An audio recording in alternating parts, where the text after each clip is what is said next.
I'm Alison Hearst, and I'm curator at the Modern Art Museum of Fort Worth and the curator of I'll Be Your Mirror Art in the Digital Screen.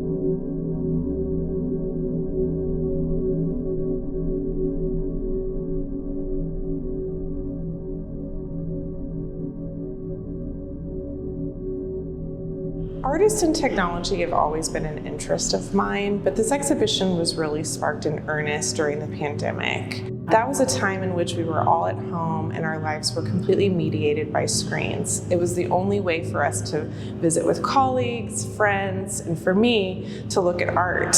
This was something that just really inspired me to start thinking about artists that had been considering the screen in art for quite some time. Well, the pandemic really highlighted how technology was at the access of many of our interactions today and really shapes a lot of the themes of our life today. This is something that was already underway for quite some time. Beginning in 1969, that's when the exhibition begins. And I chose this year because that was really a watershed moment in which people were becoming connected by screens. In 1969, there was the Apollo moon landing where 650 million people watched worldwide on their televisions. It marked a moment where people could experience an event live, and it also marked a moment in which the television screen quickly became the home's electronic hearth. 1969 was also the year that ARPANET began, which was the prototype for today's internet. Some of the artists that felt really important to this exhibition as I was planning it included Gretchen Bender, Namjoon Paik, and Corey Archangel.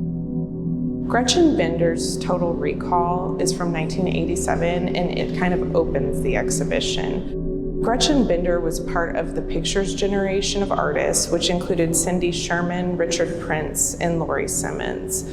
Like those artists, she was concerned with the societal ramifications of mass media. In Total Recall, it's a bank of 24 television screens along with 3 projections that splice together animated corporate logos, military television commercials, as well as other commercials too. It created a barrage of audio that really meant to overwhelm the viewer and kind of mimic the barrage of information televisions were delivering in the 1980s.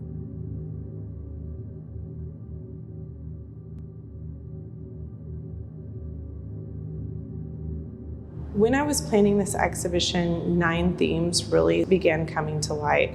I started looking first at the artists I was interested in including and letting the themes kind of rise to the top. So the 9 themes, which include the post-human body, liminal space, surveillance, connectivity, digital abstraction, the repository, ecology, and turning a mirror on ourselves, are all themes in which art and the screen intersected most dynamically. All of these themes are imperfect in many ways. Some of these artworks can fit into multiple categories, but it was a way in which we could really organize the show and give clarity to some of the subjects that are most important in our lives today.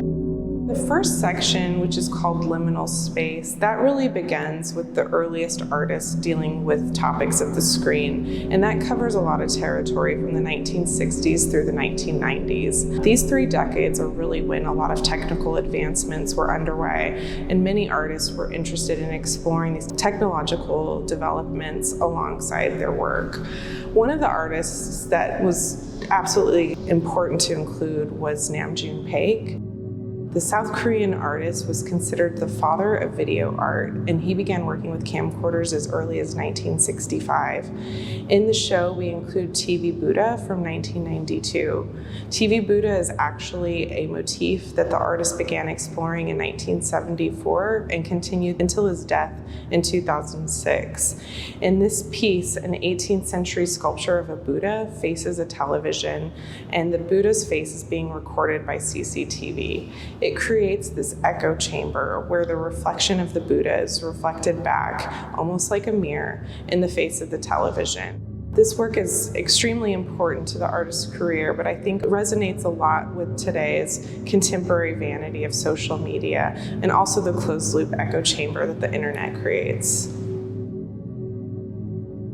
Lynn Hirschman Leeson is another pioneer that felt really important for this exhibition, and I included the piece Lorna in this show, which is from 1984. Lorna recreates this domestic living room that mimics the living room of a Texas woman who is agoraphobic and never leaves her apartment. The only contact she has with the outside world is through her television and through her phone. It's an early, actually the first Laserdisc artwork. There's several chapters that viewers can choose to work their way through the narrative, so each viewer's experience is not the same. And although viewers are meant to interact with it, it's still voyeuristic. They're looking in at this woman. Lynn Hirschman Leeson is a pioneer in art and technology. She really explored the intersections of feminism and technology at a time when no one was.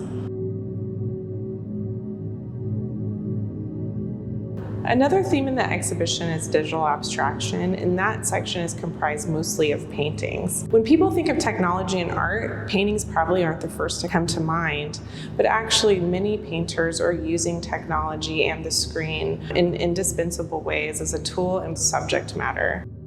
One of the artists that's included in this section is Jacqueline Humphreys, who was born in 1961 and is based in New York. She actually discusses her paintings as screens. The pattern on the surface of the painting is totally abstract, but when viewers get close to the surface, they realize that it's comprised of text and ASCII lettering. This really kind of links to a textural dump and is akin to the information overload that we encounter daily through screens.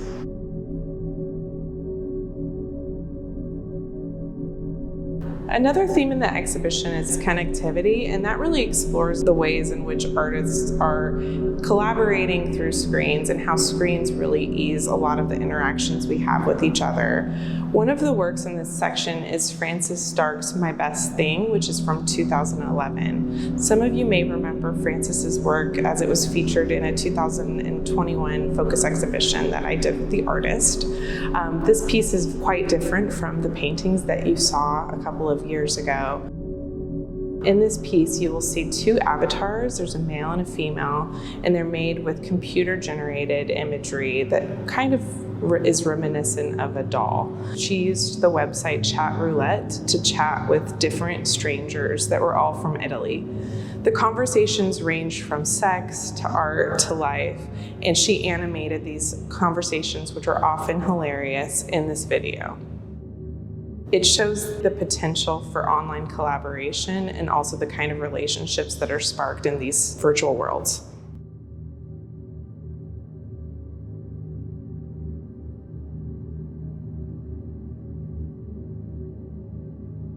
Another theme that is really brought on by screen culture is surveillance, and this is a subject matter many artists gravitate towards. One of the artists in this section is Hassan Elahi. Hassan is based in Detroit, but is Bangladeshi born. Shortly after 9/11, he was flagged as having potential terrorist connections due to his Arab-sounding last name and his travel habits. An FBI agent was assigned to him to surveil him in his every move, and so as a response, he began surveilling himself by taking photographs of every meal he ate, every bed he slept in, every toilet he used, and other sorts of banal situations throughout his daily life. He created an archive over several years of 150,000 photographs. At the time, this predated social media, and people thought he was very strange for taking photographs of every aspect of his daily life.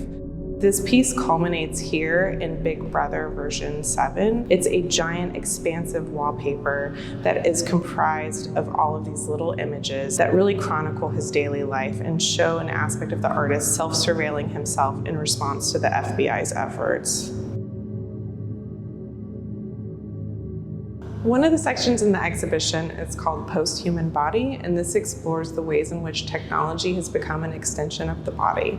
Of course, screens and different photo sharing apps has dramatically altered the ways in which we present ourselves to our friends and to the world, but it also changes the ways in which we view others. This section of the exhibition includes paintings by Caitlin Cherry Avery Singer. There's some Instagram filters by the artist Huntress Llanos. And there's this piece, which is Hito Sturl's How Not to Be Seen, a Fucking Didactic Educational Movie File from 2013. In this piece, Hito Sturl is exploring the ways in which people can actually evade representation in the digital era.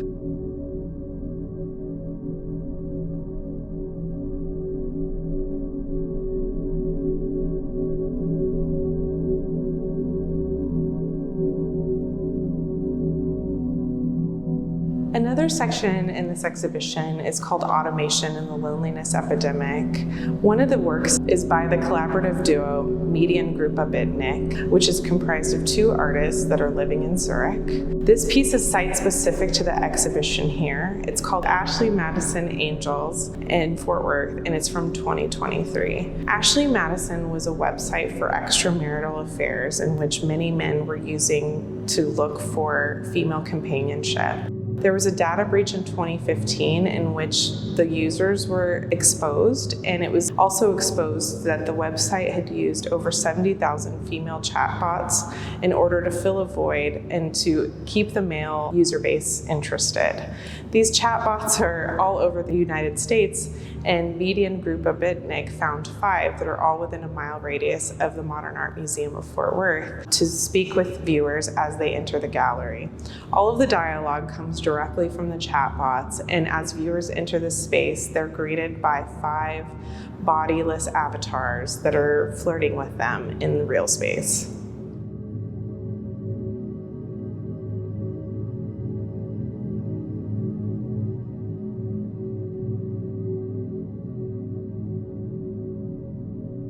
This exhibition is the first of its kind in the Southwest to explore art in the screen and art and technology. There's 50 artists in this exhibition, all of which are multi-generational and international in scope. I hope visitors can connect to this exhibition as screens and the various themes throughout the show impact our everyday lives today.